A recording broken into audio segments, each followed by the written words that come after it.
Nous avons ici à Gaillon une carrière de granulats qui produit globalement 300 000 tonnes de matériaux par an à destination du marché du bâtiment et du marché local, donc des entreprises du bâtiment local.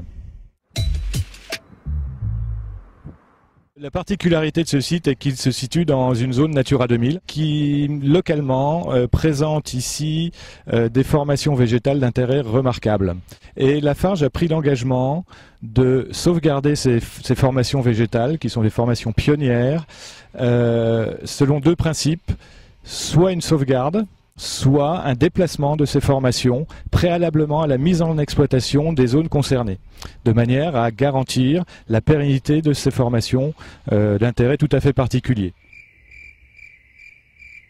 Donc en accord avec les services de la préfecture et des associations de protection de l'environnement, nous avons établi avec un cabinet spécialisé en écologie un protocole expérimental de déplacement de ces formations. On est passé ensuite à partir de 2007 à des déplacements d'envergure plus importants et aujourd'hui on verra que nous avons pour l'instant déplacé 3 hectares de ces formations remarquables.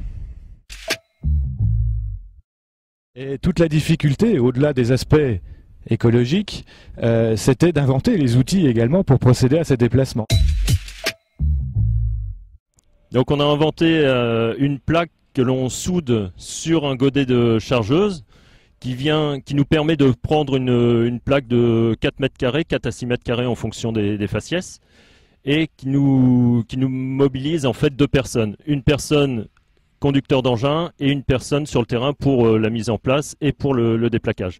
Le but étant d'aménager deux zones avec des couloirs de manière à ce que le vrac puisse se faire coloniser par les pelouses déplaquées soigneusement où l'ensemble du faciès a été conservé dans un très bon état.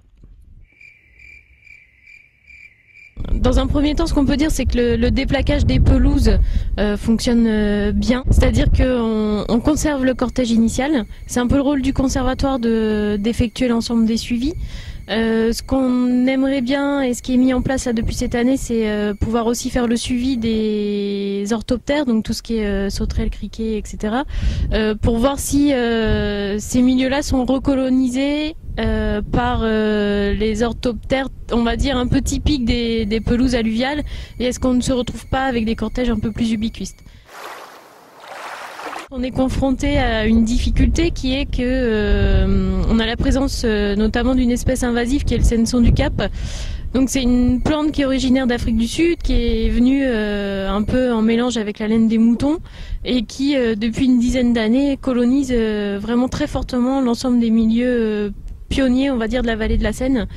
Donc plus on perturbe un milieu, plus on le déplace, le modifie, etc., plus la plante a tendance à s'installer et coloniser.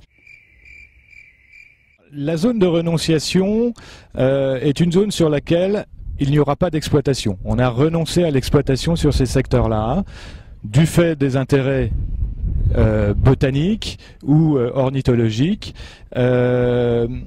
ou d'intérêt également archéologique qui avait été identifié au moment des diagnostics archéologiques. Donc cette zone est protégée, elle est clôturée, elle est pâturée actuellement avec les animaux du conservatoire des sites naturels de Haute-Normandie. Il n'y a pas de protocole de déplacement, on protège.